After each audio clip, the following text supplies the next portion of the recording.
la rencontre de la jeunesse, la rencontre avec certains Ougans, avec certaines Mambos surtout, notamment Baïna Bello, que je vous demande d'applaudir, s'il vous plaît.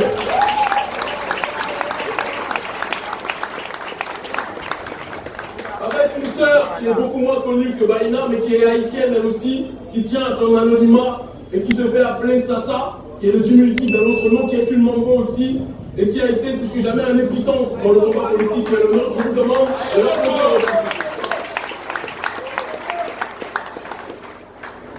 La rencontre de ces derniers et dernières, la rencontre de vous autres de la jeunesse, la compréhension et le fait de m'imprégner de la réalité de la résistance des Saliniennes a fait qu'une fois passé par Haïti, de retour en Afrique, nous avons engagé, fin 2016, début 2017, l'une des plus grandes résistances sur le combat sur le terrain africain contre l'impérialisme, contre le néocolonialisme français, contre la France-Afrique de manière générale, contre le franc CFA, et Haïti est directement responsable de ça. Et donc je vous demande de vous applaudir s'il vous plaît pour cela.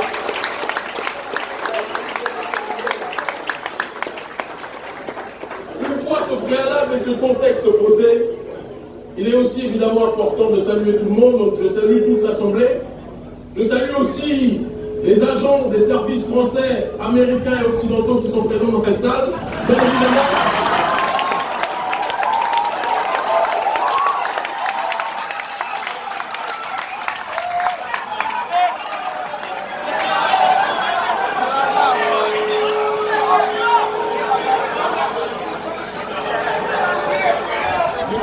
Je n'ai pas encore commencé.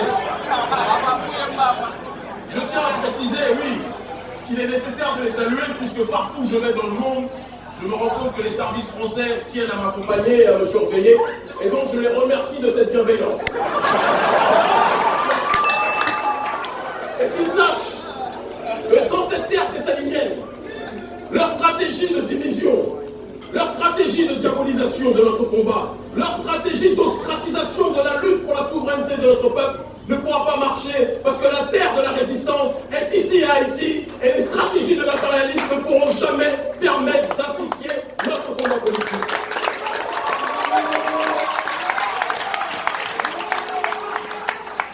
La thématique de ce soir, je tiens à préciser aussi une chose. Mon très cher frère et ami Chedler a dit qu'il m'a fait venir. Et je le remercie de l'invitation des frères, mais je tiens quand même à préciser une chose. Nous faisons les 4 coins du monde avec notre ONG pour soutenir notre population, où qu'elle soit sur ce globe, sur les questions relatives à la corruption, sur les questions relatives à la justice sociale, sur les questions relatives à la souveraineté de manière générale.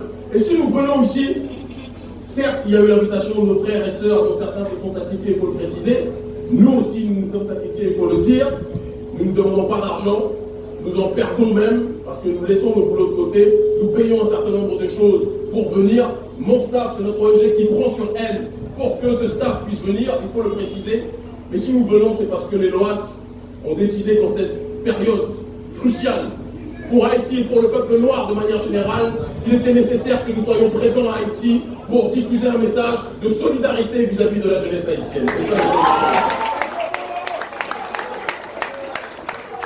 Pour qu'il y ait message, il faut qu'il y ait légitimité. Pour qu'il y ait légitimité, il faut être capable de contextualiser une lutte qui, par la suite, pourrait être transposée.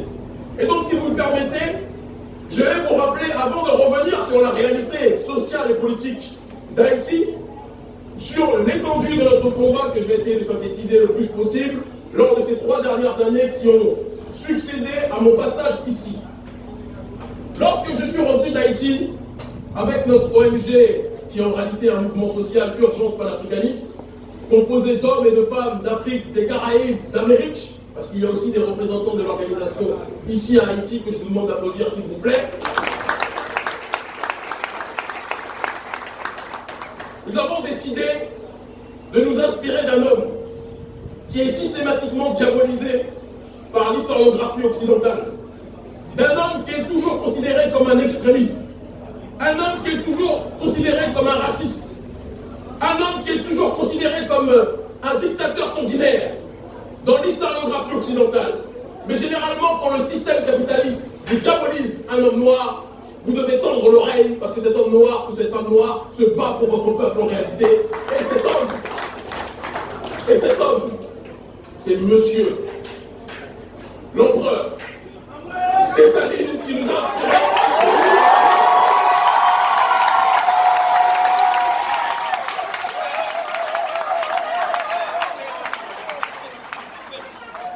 N'applaudissez pas trop fort, les services français risquent de faire une crise cardiaque. Pourquoi parler d'inspiration de Dessalines pour nous autres qui étions sur le continent africain ou dans les Caraïbes de manière générale? Parce que Dessalines est un homme comme vous et moi, qui n'était pas forcément prédestiné à prendre les responsabilités du leadership et de l'autodétermination de sa population, qui a servi les ordres, ou qui a servi sous les ordres d'autres leaders décrétés en tant que tels, et qui à un moment donné a constaté que le leadership qu'il était censé suivre n'allait pas forcément dans le bon sens. Et il a pris ses responsabilités. Il a interrogé les ancêtres, il a interrogé le divin, il a interrogé ses aïeux, il a questionné son énergie créatrice, et il s'est dit qu'il ne pouvait pas laisser son peuple être déterminé par autrui. Il était temps que chacun prenne ses responsabilités, et il a pris ses responsabilités, lui qui était un homme du peuple, et il est devenu le Dessalines que le monde noir entier connaît. Et si cet homme, parti de rien, a pu prendre ses responsabilités et terrasser l'impérialisme français et l'impérialisme occidental de manière générale, eh bien nous nous sommes dit que nous autres, prolétaires sur le continent africain ou dans la diaspora, en nous inspirant entre autres de cet individu et de sa révolution qui avait donné de la fierté au monde noir dans sa globalité, nous avions nous aussi la possibilité de nous organiser sur le terrain face à des puissances extrêmement grandes qui saignent le continent africain, mais qui saignent aussi les populations de la diaspora. Et c'est ainsi que notre organisation Urgence panafricaniste, financée par des footballeurs, entre autres, il faut le dire, et c'est le succès qui a fait en sorte que les footballeurs se sont reconnus dans notre combat, il faut mettre les choses dans l'ordre, notamment Nicolas Anelka, que je vous demande d'applaudir s'il vous plaît.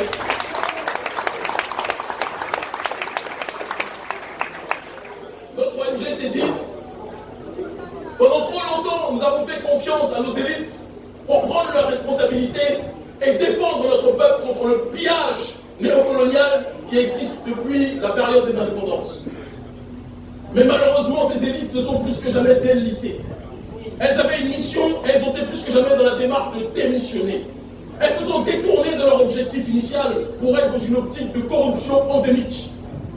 Plutôt que d'être des résistants au néocolonialisme, ils en sont devenus les plus grands partenaires.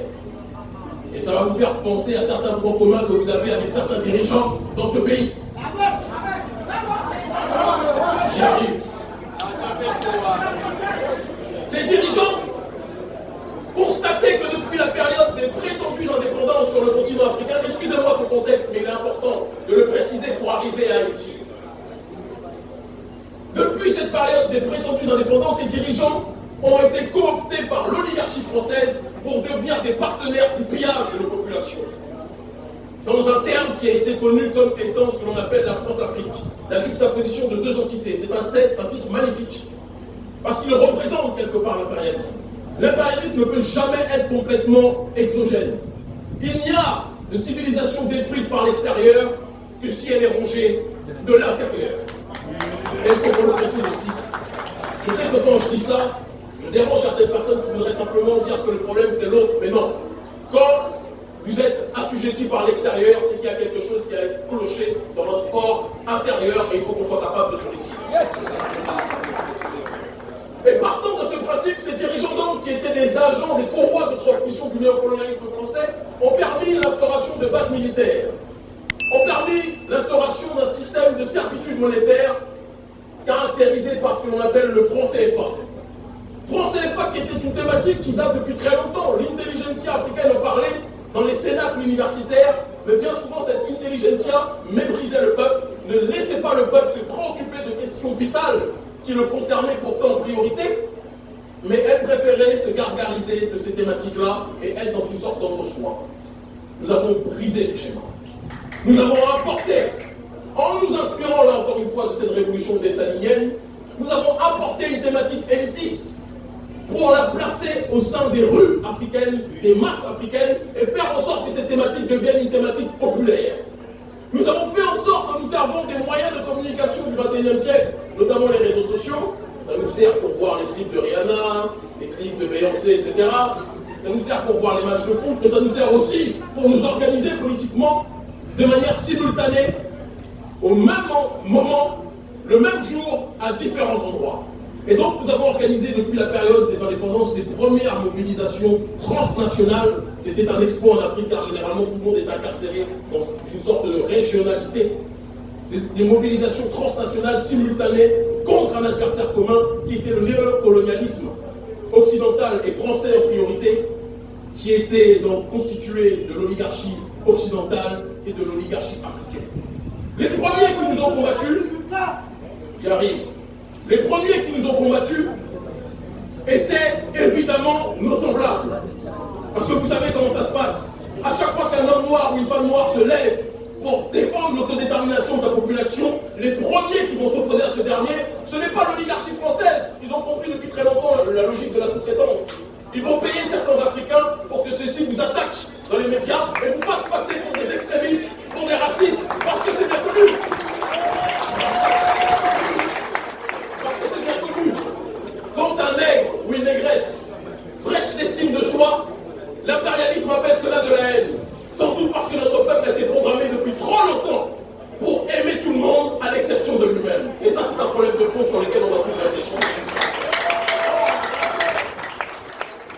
Nous avons organisé ces mobilisations avec une telle efficacité que le sujet est revenu au centre de gravité de la table ou de l'agenda africain de manière générale, et nous avons forcé le président de l'époque de la République française, François Hollande, à se prononcer sur la légitimité ou non du franc CFA, chose qui n'était pas arrivée depuis la création de cette monnaie, nous devons le préciser. Et ça, nous ne le devons pas à l'élite, à la bourgeoisie intellectuelle qui méprise le peuple, mais nous le devons à des jeunes comme vous et nous, qui avons décidé de nous organiser, de prendre notre destin en main, parce qu'il y a un adage qui dit que quand vous donnez votre confiance à quelqu'un pour qu'il accomplisse à votre place votre destin, et qu'il vous trahit une fois, c'est une chose, deux fois, c'est une chose, trois fois, c'est une chose. Si au bout de la quatrième occasion, vous lui reconfiez votre destin, ce n'est pas lui qui est maudit, c'est vous qui êtes assez bête pour confier votre destin à la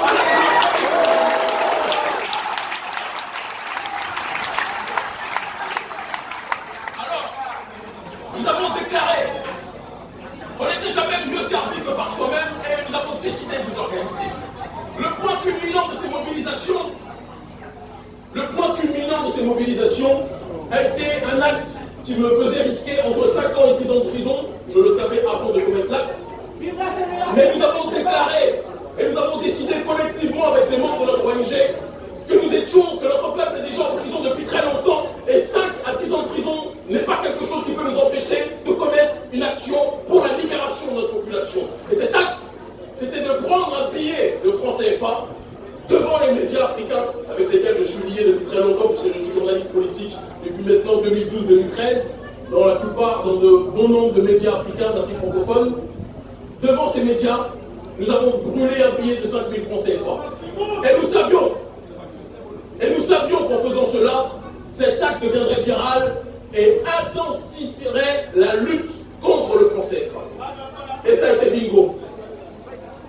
L'ambassade de France a commencé à stresser, l'oligarchie française a stressé, la bourgeoisie maigre cooptée par l'oligarchie française a stressé, elle a commencé à twerker de stress, et la jeunesse africaine a commencé plus que jamais à se galvaniser et à comprendre les enjeux dans lesquels elle était installée. Et nous avons tellement poussé le débat loin que nous avons forcé les chefs d'État africains à ressortir un ancien projet qui date des années 60, qui était la monnaie unique de la CEDEAO ouest-africaine, que nous appelons aujourd'hui l'ECO, même si l'oligarchie française essaye encore une fois, comme les représentants des RFI peut-être dans cet espace le savent. Je reviendrai sur eux après. Je reviendrai sur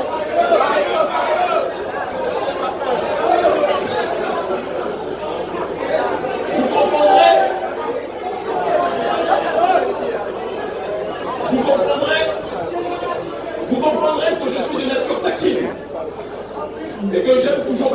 qui ne cessent de nous salir dans leurs médias, en déformant généralement la réalité, en essayant de travestir l'impact que nous avons sur la population. Nous avons fait en sorte que donc le système franc CFA soit bousculé de telle sorte qu'aujourd'hui les chefs d'État se sont obligés de changer le nom de cette monnaie, même s'il y a des débats à l'intérieur de l'Afrique de l'Ouest. Certains veulent que l'on change, qu'on coupe définitivement tout lien vis-à-vis du trésor français, là où d'autres veulent, notamment Alassane Dramane Ouattara, le président de la Côte d'Ivoire, le chevalier de l'impérialisme français, le toutou, le clébard de l'impérialisme français, lui souhaite que nous soyons dans une démarche, comme c'est en direct, j'ai le droit de te dire, qui lui souhaite que nous soyons toujours liés au trésor français et que nous soyons toujours, chose encore plus importante, dans une parité fixe par rapport à l'euro, ce qui est une ineptie. Nous aurons peut-être l'occasion, dans le cadre des questions-réponses, de développer le pourquoi de l'ineptie de la fixité vis-à-vis de l'euro, entre le franc CFA et l'euro. Pourquoi je vous rappelle tous ces éléments? Je vous rappelle tous ces éléments parce que l'homme qui se pose devant vous n'a pas eu besoin d'être à la tête d'un parti politique coopté par l'Occident. Je n'ai pas eu besoin d'être un ministre, un député ou un président. Je suis un citoyen et nous sommes des citoyens, hommes et femmes comme vous ici présents, qui à un moment donné de leur destin, de leur histoire, ont compris qu'ils ne pouvaient plus attendre éternellement des autres ce qu'ils pouvaient faire pour eux-mêmes. L'une des raisons principales pour lesquelles le néocolonialisme français, et notamment le franc CFA, perdure en Afrique francophone, c'est parce que ce franc CFA bénéficie profondément à la classe dominante politique africaine, au sens que le système de la zone franc permet la libre circulation des capitaux sans aucun contrôle, de telle sorte que la bourgeoisie africaine et les dictateurs africains corrompus peuvent très facilement rapatrier leurs capitaux en France ou en Suisse sans aucun contrôle, à partir du moment où ils laissent la France nous payer parallèlement. C'est un échange de bons procédés. Et de la même façon, les multinationales occidentales, françaises notamment, ont la possibilité, via le franc CFA, de pouvoir rapatrier leur argent sans aucun contrôle.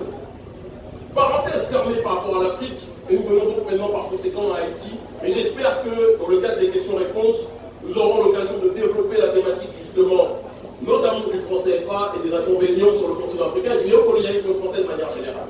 Revenons à Haïti.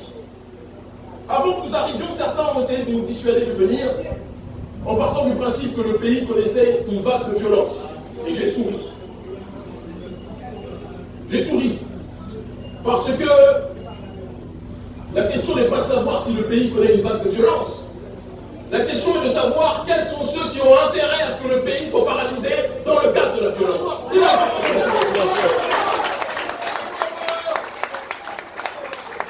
Le problème est que tant qu'on ne se pose pas les bonnes questions, on ne pourra jamais avoir les bonnes réponses. Ce peuple haïtien, de génération en génération, peuple haïtien boussole de la nation, de la diaspora africaine et du peuple africain de manière générale. Ce peuple haïtien a systématiquement, bon gré ou mal gré, certaines fois on ne lui a pas demandé son avis, et d'autres fois la vie a été donnée, ont confié leur destin à des politiciens qui, lorsqu'ils étaient en campagne, vous promettaient vents et marées. Vous promettez les plus grandes choses pour l'avenir d'Haïti. Vous promettez que Haïti redeviendrait le peuple qui se doit d'être, en l'occurrence l'une des plus grandes puissances d'Amérique centrale. Est-ce vrai ou est-ce faux ce que je dis? Est-ce vrai ou est-ce faux ce que je dis? C'était un petit peu comme une mode. C'était un petit peu comme une mode. À chaque fois que la période électorale était terminée, les mêmes qui se présentaient comme des Pères Noël de vous autres disparaissaient et devenaient les pires cauchemars de ce que vous-même vous étiez en train de combattre ou de ce que vous-même vous étiez en train de souhaiter pour l'avenir de votre peuple. Ces mêmes politiciens qui vous disaient qu'ils allaient créer de l'emploi, qu'ils allaient lutter contre la corruption, qu'ils allaient faire en sorte de développer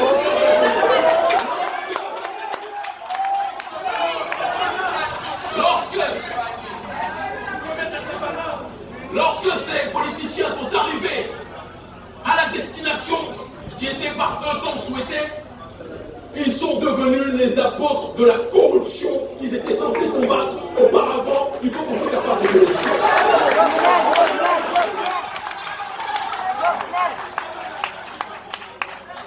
Mais pour qu'il y ait corruption, pour qu'il y ait corruption, il faut qu'il y ait un corrupteur. Vrai ou faux ce que je dis? Ouais. Et quels sont ceux qui ont intérêt à ce que Haïti, boussole du monde noir de manière générale, et un petit peu comme à l'époque de la plantation, quand tout le monde avait peur, il y avait toujours un esclave ou une esclave rebelle qui se levait et qui disait qu'elle n'était pas d'accord avec le système de l'oppression. Cet esclave rebelle dans les nations noires de manière générale, c'est Haïti. Et qu'est-ce qu'on faisait à l'esclave rebelle de manière générale pour essayer de dissuader les autres de ne pas suivre son exemple? On faisait tout pour l'enliser dans la violence, l'enliser dans la pauvreté. Là, je parle de nos nations aujourd'hui, mais auparavant, on faisait tout pour le brutaliser, pour le fouetter, pour traumatiser les autres esclaves qui voulaient être inspirés par ce dernier. L'un des procédés pour enliser la nation haïtienne dans la pauvreté a été de vicier toute démarche de développement du pays à la plus haute sphère de l'État. Haïti, depuis des années, a été aidé par Cuba. Vous ne savez pas l'étendue des sommes d'argent que Cuba a investi pour Haïti. Vous savez, très bien. Haïti a été financé par l'un des plus grands hommes qui existent dans ce début du XXIe siècle. Je dis qu'il existe, et non pas qu'il existait, parce que les Noirs ne sont pas morts de notre tradition. En l'occurrence, Hugo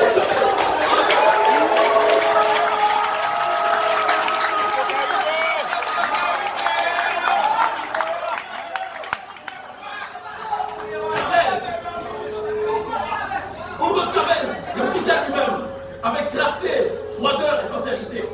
Il disait qu'il n'y aurait pas de lutte en Amérique latine contre l'impérialisme s'il n'y avait pas eu Haïti. Il disait qu'il n'y aurait pas de lutte dans le tiers-monde s'il n'y avait pas eu Haïti. Et qu'il y avait donc une dette vis-à-vis d'Haïti. Mais où est passée la dette? Il a donné l'argent. Mais est-ce que vous avez vu la couleur de l'argent?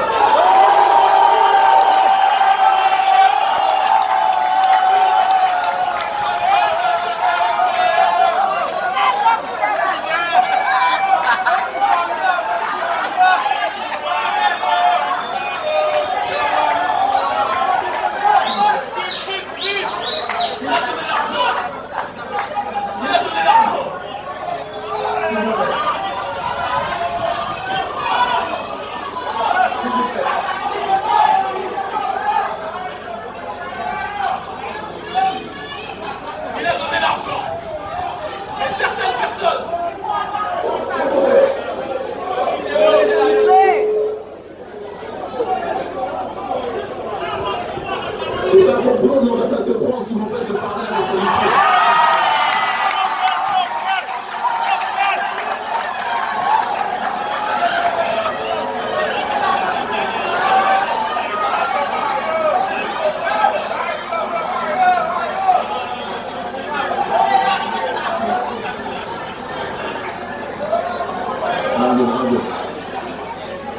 Vous m'entendez? Ok. L'argent aurait dû être reçu. S'il vous plaît. Pour qu'on arrive rapidement à la période des questions-réponses, juste que je termine mon propos. L'argent aurait dû être reçu pour que le développement du secteur de la jeunesse, pour que la création d'emplois puisse être effectuée. L'argent aurait dû être reçu pour que des routes, dans un état normal, puissent être construites, parce qu'il n'est pas normal qu'entre différentes villes, on soit obligé de faire du toboggan pour arriver d'une ville à une autre. Au XXIe siècle, ce n'est pas quelque chose d'acceptable. Mais cet argent, plutôt que de servir, mais cet argent,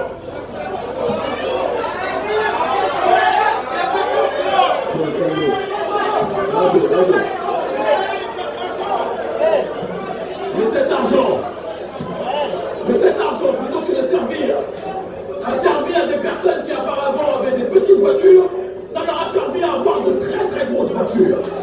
Ça a servi à des personnes, une classe politique qui se présentait comme des chevaliers du peuple. Ça a permis à ces personnes-là de devenir des propriétaires de divers immeubles, de divers grands hôtels, d'avoir des villas bien mis,